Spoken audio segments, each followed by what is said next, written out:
जय हिंद। स्वागत है आप सभी का अध्ययन क्लासेस में। दोस्तों आज मात्र 5 मिनट के वीडियो से आपके यहाँ पर 2 नंबर ईवीएस के पक्के होने वाले हैं, क्योंकि आज का टॉपिक है कहाँ से आया कौन। क्योंकि यहाँ पर आपके ईवीएस से ये खूब क्वेश्चंस पूछे जाते हैं कि मिर्च किस देश से भारत में आई है, गोभी किस देश से भारत में आई है, भिंडी किस देश से भारत में आई है, या फिर यहाँ पर पूछ लिया जाता है कि सोयाबीन कहाँ से आया है भारत में। तो ये सारे क्वेश्चंस आपके सीटेट के हर शिफ्ट में 1 से 2 पूछे जाते हैं। तो वही टॉपिक आज मैंने यहाँ पर कवर किया है। तो ये सारी स्लाइड्स होने वाली हैं, मैं दिखा देता हूँ, तो बने रहिए वीडियो में लास्ट तक। ये काफ़ी इंपॉर्टेंट है टॉपिक और सब बहुत छोटा है, मात्र 4 से 5 मिनट में ये पूरा टॉपिक आपका कवर हो जाएगा यहाँ से। तो चलिए देख लेते हैं। सबसे पहला है कि मिर्च भारत में कहाँ से आई है। क्योंकि दोस्तों मिर्च से तो हम सभी लोग मिर्च को जानते हैं कि अब बिना मिर्च के हम लोगों के घर में सब्जी नहीं बनती है। तो ये सबसे पहले मिर्च कहाँ से आई थी, तो ये दक्षिण अमेरिका से भारत में आई थी। आपको याद रखना है कि मिर्च कहाँ से आई है, तो दक्षिण अमेरिका से भारत में आई है। ये कौन लेके आया था, तो पुर्तगाल देश के जो व्यापारी थे वो दक्षिण अमेरिका से यहाँ पर लेकर के आए थे भारत में।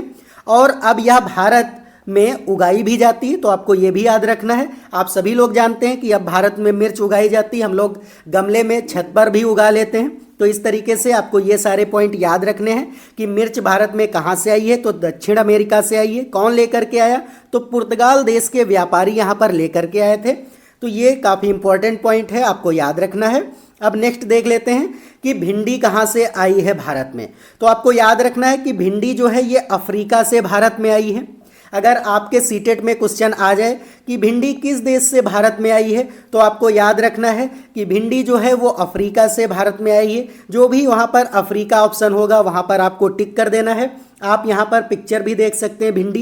दोस्तों हम लोग भिंडी की सब्जी खूब खाते हैं। तो इस तरीके से भिंडी पहले शुरुआत में कहाँ से आई थी भारत में, तो अफ्रीका से आई थी। ये पॉइंट भी आपको याद रखना है। और दोस्तों अगर आप चैनल पर नए हैं और वीडियो आपको अच्छी लग रही तो वीडियो को लाइक कर दीजिए और चैनल को सब्सक्राइब कर दीजिए, क्योंकि यहाँ पर मैं आपकी सीटेट की पूरी तैयारी करवा रहा हूँ। सारे टॉपिक यहाँ पर मैं कवर करा रहा हूँ आप लोगों को।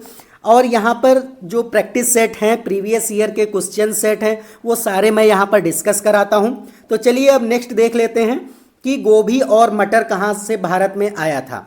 तो ये दोस्तों गोभी का पिक्चर आप देख सकते हैं, यहाँ पर आप मटर का पिक्चर देख सकते हैं। ये दोस्तों जाड़ों में खूब आती हैं मटर, 9 दिसंबर से स्टार्ट हो जाती है यहाँ भारत में आना, और फिर यहाँ फरवरी मार्च तक खूब हमें देखने को मिलती है। तो गोभी और मटर अब ये कहाँ से आया था भारत में शुरुआत में, तो ये शुरुआत में यूरोप से आया था। आपको याद रखना है कि गोभी और मटर जो है वो यूरोप से आया था। यहाँ पर दोस्तों फसलें जो होती हैं ये जाड़े वाली फसलें हैं, मतलब कि रबी फसल इनको कहते हैं। अगर हम फसलों की बात करें तो फसलें 3 प्रकार की होती हैं भारत में। कौन कौन सी, रबी फसल होती है, दूसरा होता है खरीफ फसल, खरीफ, और यहाँ पर तीसरा हो जाता है जायद। दोस्तों जो रबी फसल होती है ये नवंबर दिसंबर में इसकी बुआई होती है। नवंबर में मतलब बुआई होती है इसकी। आपको याद रखना है कि ये कब बुआई होती है रबी की, तो नवंबर में होती है और ये फरवरी मार्च तक यहाँ पर चलती है। फिर खरीफ जो है ये जून जुलाई की फसल है, और जायद जो है ये यहाँ पर आपकी मार्च अप्रैल की फसल है। तो इस तरीके से आपको याद रखना कि फसलें 3 प्रकार की होती हैं, रबी क्रॉप, खरीफ क्रॉप और जायद क्रॉप। तो ये 3 फसलें हैं। लेकिन जो है यहाँ पर गोभी और मटर कहाँ से आया है भारत में, तो यूरोप से आया है। आपको ये चीज़ याद रखनी है। अब नेक्स्ट देख लेते हैं कि सोयाबीन भारत में कहाँ से आया था। कभी कभी पूछ लिया जाता है कि सोयाबीन भारत में कहाँ से आया था। तो आपको याद रखना कि जो सोयाबीन है वो चीन से भारत में आया था, क्योंकि चीन हमारा क्या है, पड़ोसी देश है, और यहाँ से क्या आया है, तो सोयाबीन आई है। तो यहाँ पर आपको याद रखना है, कभी कभी सीटेट में आपके पूछ लिया जाता है कि सोयाबीन कहाँ से आया है भारत में, तो आपको याद रखना कि चीन से आया है। अब नेक्स्ट देख लेते हैं कि बीन्स। दोस्तों इसकी सब्जी हम लोग खूब खाते हैं बीन्स की। तो यहाँ पर बीन्स जो है ये अमेरिका से भारत में आया है। कहाँ से आया है, तो आपको याद रखना है कि कहाँ से आया है, तो अमेरिका से आया है। आपको यहाँ से ये याद रखना है। अब दोस्तों देख लेते हैं नेक्स्ट कि चाय तो हम डेली पीते हैं सुबह सुबह। अगर बहुत से लोग हैं कहते हैं कि चाय अगर नहीं पियेंगे तो हमारा दिमाग नहीं खुलता है। तो दोस्तों ये चाय कहाँ से आई है, तो ये चाय जो है असम से आई है। तो दोस्तों सबसे ज़्यादा पानी के बाद अगर कोई सबसे ज़्यादा पेय पिया जाता है तो वो चाय ही है, आपको याद रखना है। भारतवर्ष में पानी के बाद अगर कुछ सबसे ज़्यादा पिया जाता है तो वो चाय है। तो ये सारी चीज़ें आपको याद रखनी है। ये कहाँ से भारत में आई है? तो असम से आई है। तो ये भी आपको पॉइंट याद रखना है। अब दोस्तों ये लास्ट स्लाइड है इस वीडियो की।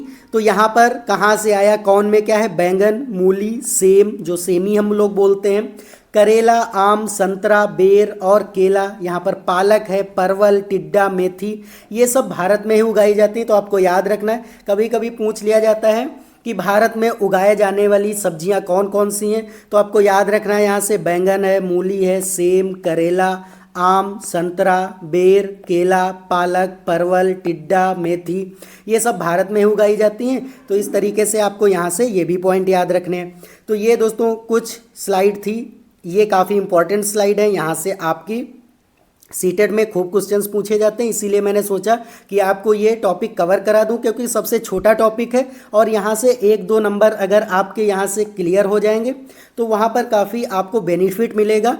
क्योंकि हमें कुछ भी नहीं छोड़ना है, हमें 120 प्लस अगर सीटेट में लेकर के आने हैं तो एक एक सब्जेक्ट के सारे क्वेश्चंस अगर हम सारे टॉपिक कवर करके जाएंगे एग्ज़ाम में तो वहाँ पर 120 प्लस हमारे आसानी से आ जाएंगे सीटेट में।